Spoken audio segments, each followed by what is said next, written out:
Obi a ondi toes and now for health reasons intino say any toes bia send your bay of froy amana ede and now so say yenya ye di in toes no ebia na pese reduce tomato intake no enti no pese odi bibi fufuro ehye anem way so a good recipe for you enti patcho try recipe enti tell you dey bia make an o menim had a simple but equally delicious way a bell pepper na roasted bell pepper. Enya bell pepper kekenewa. I was also full recipe into my link video ni app and ako playlist. I about 3 weeks ago. Me one and che. And I weigh sardines. And I make 2 ahasi. And I weigh a green chili sauce na ye share Christmas no ebini. And I weigh so ye pink salmon. And pink salmon is ye me a half can me no. Into here what 4 can dia we bako. Into for pink salmon can sardines ho penya mani de sardines a try kamanu suede green bell pepper mienu ewa ha say meko no enketwa mienu efise meko ewo me chili sauce nim ena akakedro no be kokru moti andru baako ena wa ha say me wo garlic 5 ewa ha ena jene fitei baako na wa ha say oba ha nkosia no fade opebia insia ena wa he and I'm green bell pepper and we say bako and make chawa red onions no eya kese mienu and I'm slice wa and white onion so medium size bako and wa see into a simple recipe and say fa oil bia wo pe egum so and ye ni bebre open the bebre ye ne sama na so mi jano we dey die cast no me patcho ne nsa hye enti obeto no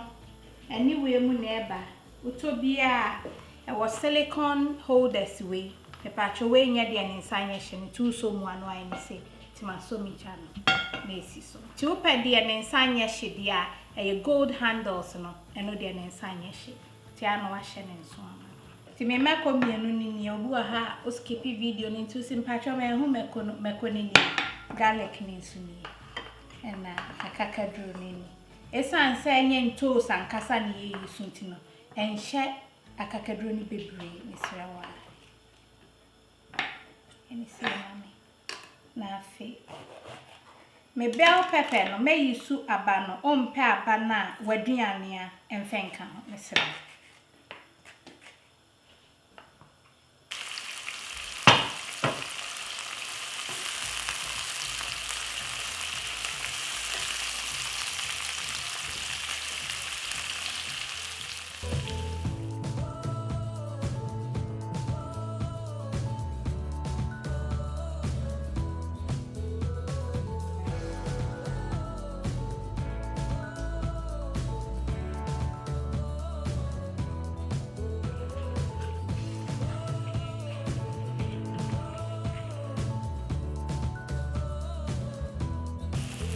menye say ya mama me na friend here they say fa o green bell pepper no ene akakedro kitua bi no o meko no so ahu na o garlic na no na ekomu wa he in fact you bi anka ho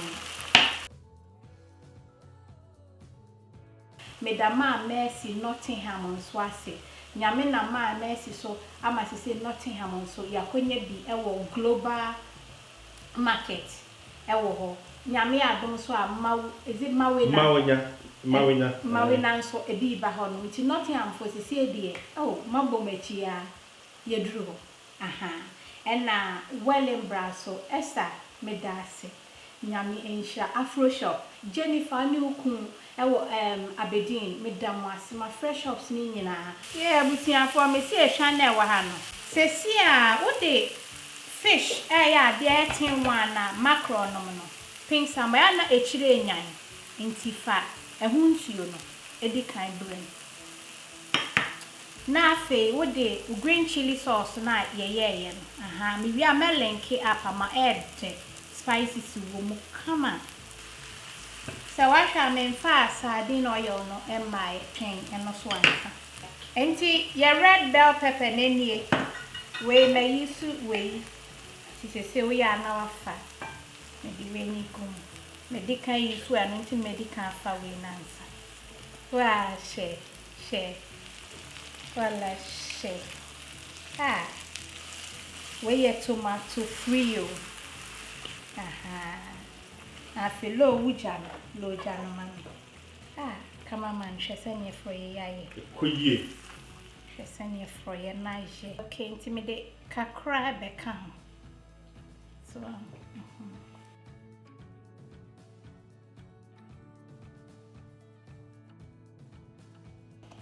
me babe you yeah, grilled spice blend no. And chicken no. And yeah, jollof spice blend no. And jollof spice blend no fa a teaspoon. Miss spices we dear yen same we dia no mu bebre o. E kakra bi enchi bi ani ha. Na afi wafa chicken no so teaspoon. And I'll say to taste so by some say messy me green chili sauce near the ending. I don't need much. Now for a grill. And no me for 1 tablespoon. If smokiness no. Yep. Oh, you may say what you see. That's right. Now I can in and chin to taste. For an yet. And chain some patch or was it.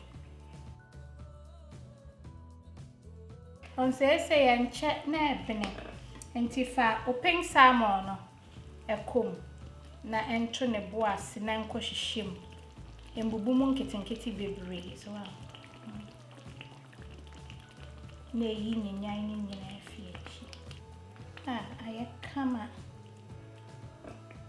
na fe o de sardines no hwese ne fry kakra bi akama ma ye hwese ne ados Ekuye. When you kind of budget friendly. That's right. Kakra bi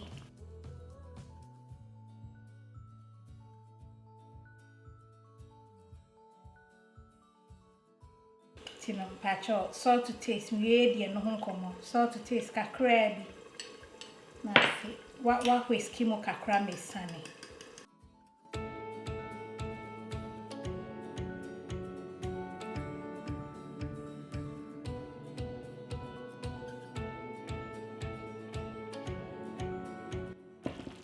say no fa unkosia no egum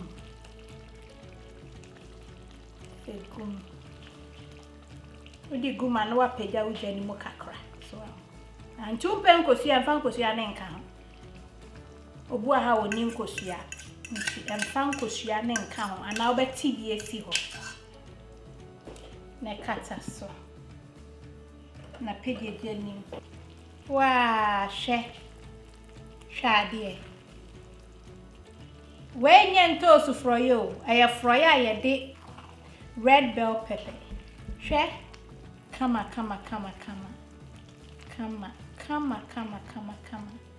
the episode DDP which me dear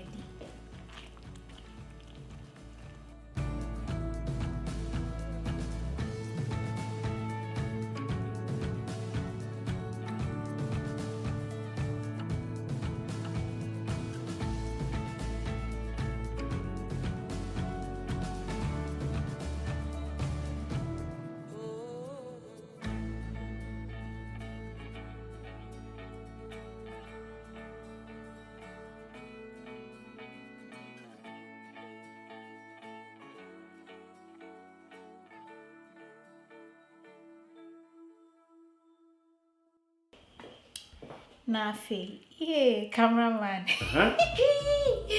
Edra no bisa mama na bian mo yande oh asemi mintimi ya no mu ya no mama o hwa ye ne den ka mon kan kire me mo hwa ye ne den ka kire me no parsley bi wa ase awala she the kakra egu atoto parsley afade opebi ya kama afade akenkwa yeah that's it